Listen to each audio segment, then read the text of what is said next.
Hello friends, मैं मुकेश कौशल एक बार फिर से आपका हार्दिक स्वागत करता हूं। मेघालय में आज हमारा दूसरा और बहुत ही खास दिन है। अभी हम हैं शिलोंग से 60 किलोमीटर दूर सोहरा में, जिसे पहले चेरापूंजी के नाम से जाना जाता था। आपने स्कूल में पढ़ा होगा कि चेरापूंजी में सबसे ज़्यादा बारिश होती थी। हम जा रहे हैं मेघालय का सबसे मेजर टूरिस्ट अट्रैक्शन देखने, जिसका नाम है double decker living root bridge, जो सोहरा से भी 13 किलोमीटर आगे है। सोहरा से जो रास्ता शुरू होता है वो पहाड़ों के बीच में से जाता है। बहुत ही संकरा और घुमावदार रास्ता है। सबसे पहले आएगा तिरना विलेज, जो सोहरा से 13 किलोमीटर आगे है। 11 किलोमीटर चलने के बाद राइट साइड में एक टर्न आता है, उससे हमें नीचे की तरफ ड्राइव करना पड़ता है। तिरना विलेज से भी 1.5 किलोमीटर आगे पार्किंग एरिया है, जहां से डबल डेकर रूट ब्रिज के लिए ट्रैकिंग स्टार्ट होती है। ये ट्रैक 3 किलोमीटर लंबा है, जिसके अंदर 3500 सीढ़ियां हैं। जी हाँ, आपने सही सुना, 3500 स्टेप्स। ये जो रेड कलर का गेट आप देख रहे हैं, यहाँ से ट्रैकिंग स्टार्ट होगी। ट्रैकिंग पॉइंट पर 1-2 छोटी दुकानें हैं, जहाँ पर चाय, पानी, चिप्स वगैरह कुछ चीजें मिल जाती हैं। ज्यादा फूड ऑप्शंस यहाँ पर नहीं है। रेस्टोरेंट तो यहाँ पर दूर दूर तक नहीं है। जहाँ से ट्रैकिंग स्टार्ट होती है उस बस्ती का नाम है लुम सोफी। यहाँ पर खासी जनजाति के लोग रहते हैं, जिन्हें हिंदी बिल्कुल नहीं आती। टूटी फूटी इंग्लिश जरूर आती है। वैसे तो ये बहुत ही रिमोट एरिया है, लेकिन टूरिज्म के चलते ये बहुत ही फेमस हो गया था। यहाँ पर बहुत ज्यादा टूरिस्ट आना शुरू हो गए थे, लेकिन कोविड के चलते दोबारा यहाँ पर सुनसान है और ज्यादा टूरिस्ट दिखाई नहीं दे रहे थे। हमने स्थानीय बच्चों से बातचीत करने की कोशिश की, लेकिन वो कैमरे पे आने से कतरा रहे थे। खैर, जय माता दी बोलकर 10:30 बजे हमने ट्रैकिंग स्टार्ट कर दी। धूप बहुत तेज थी। एक तो शिलोंग से यहाँ तक आने में हमें 2.5 आवर्स लग गए। वैसे भी मेघालय में दिल्ली की अपेक्षा 1 घंटा पहले सूर्य निकलता है, लेकिन थोड़ी ही दूर पहुंचने पर हमें एक बहुत ही सुंदर व्यू पॉइंट दिखाई दिया, जहां से दूर सुदूर बहुत ही अच्छे झरने दिखाई दे रहे थे और पूरी वैली की एक बहुत ही सुंदर व्यू दिखाई दे रही थी।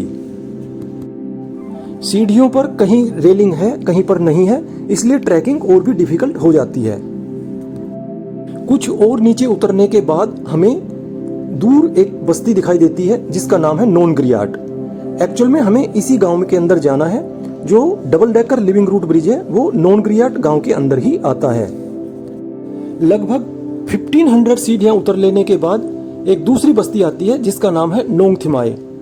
इस विलेज से यदि आप थोड़ा ऑफ रूट जाते हैं तो आप एक सिंगल लिविंग रूट ब्रिज देख सकते हैं, जिसके लिए आपको अगेन 250 सीढ़ियां नीचे उतरना पड़ता है। यहाँ पर लिखा हुआ था कि ये लॉन्गेस्ट लिविंग रूट ब्रिज है और इसकी एंट्री टिकट थी 20 रुपीज, जो गांव वाले ही कलेक्ट करते हैं। मेघालय में लिविंग रूट ब्रिज काफी सारे हैं, लेकिन double decker living root bridge केवल एक ही है। और मैं कहूँगा ना केवल मेघालय में, बल्कि पूरे वर्ल्ड के अंदर ऐसा कोई ब्रिज सुनने में नहीं आया है।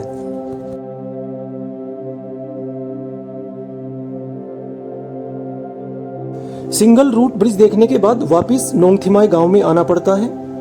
यहाँ पर अगेन कुछ दुकानें थी, जहाँ पर पानी की बोतलें, लेमन जूस, केला आदि मिल रहे थे। केला की कीमत यहाँ पर काफी ज्यादा थी। एक केला 10 रुपए से 15 रुपए तक दे रहे थे। खासी जनजाति के लोग ज्यादातर ईसाई हैं, इसलिए यहाँ पर चर्च भी दिखाई दे रही थी। और अब मैं आपको दिखाता हूँ कि यहाँ के गांव में किस तरह के घर बने हुए थे। जैसा कि मैंने पहले बताया कि हमारी ट्रैकिंग एक पूरे जंगल में से होकर जाती है। कहीं पर धूप आती है तो कहीं पर छाव, लेकिन हमें छाता हमेशा जरूर साथ रखना चाहिए, क्योंकि यहाँ बारिश का भी नहीं पता कब बारिश शुरू हो जाती है। इस रास्ते में लोहे के 2 सस्पेंशन ब्रिज भी आते हैं।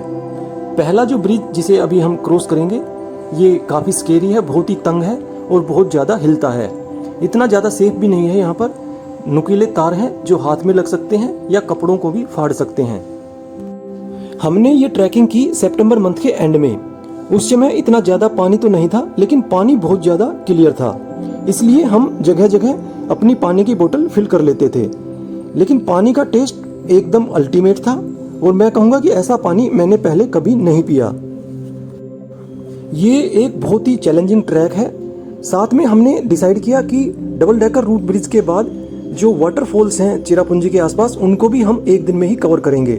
ज़्यादातर लोगों ने हमें मना किया कि ऐसा आप नहीं कर सकते, लेकिन हमने वो एक दिन में ही कवर किए। तो किस तरह हमने कवर किए उसके लिए आप मेरा अगला वीडियो ज़रूर देखें। और यदि आप ट्रैकिंग के लिए कुछ टिप्स जानना चाहते हैं कि बिना थके कैसे इस ट्रैक को करें, तो भी इस वीडियो का डिस्क्रिप्शन बॉक्स ज़रूर चेक करें। अभी हमने दूसरा लोहे का पुल पार कर लिया है। ये पुल अपेक्षाकृत थोड़ा चौड़ा है और काफ़ी सेफ भी है।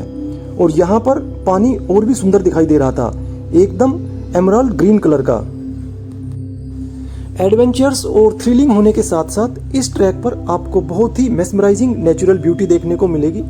इतने सुंदर सुंदर नज़ारे कि हर नज़ारे को आप अपने कैमरे में कैद करना चाहेंगे। 1.5 आवर की इनक्रेडिबल जर्नी के बाद हम पहुंच गए अपनी मंजिल के पास। जी हाँ, ये है double decker living root bridge. और इस डबल डेकर ब्रिज की सुंदरता में चार चांद लगाते हुए बैकग्राउंड में है ये पानी का एक बहुत ही खूबसूरत झरना और एक नेचुरल स्विमिंग पूल। ये पुल 200 साल से भी ज्यादा पुराना है। यहाँ पर बहुत ज्यादा बारिश होती है, इसलिए लकड़ी के पुल कामयाब नहीं है। बहुत ही रिमोट एरिया है, यहाँ पर कोई रोड नहीं है, इसलिए सीमेंट और लोहे के पुल बनाना इतना आसान नहीं है। तो यहाँ के लोगों ने जो रबड़ के जो पेड़ होते हैं उनकी जड़ों को दूसरी छोर पर बांधकर ये पुल बनाए हैं।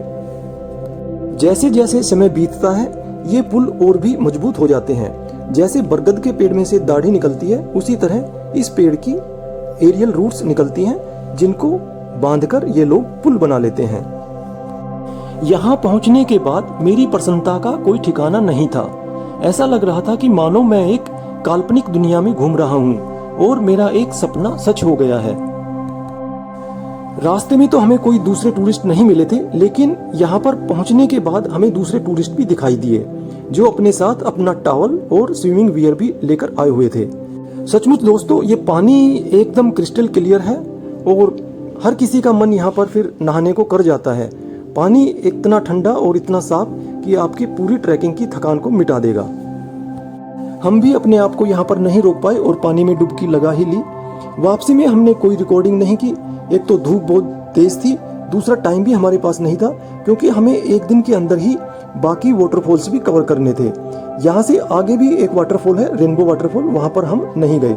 तो किस तरह हमने चेरापूंजी के वाटरफॉल्स और डबल डेकर एक दिन में कवर किया, ये जानने के लिए आप हमारा अगला वीडियो जरूर देखें। दोस्तों, उम्मीद करता हूँ ये वीडियो आपको पसंद आया होगा। यदि वीडियो पसंद आया हो तो इसे लाइक करें। Thank you friends, thanks for watching.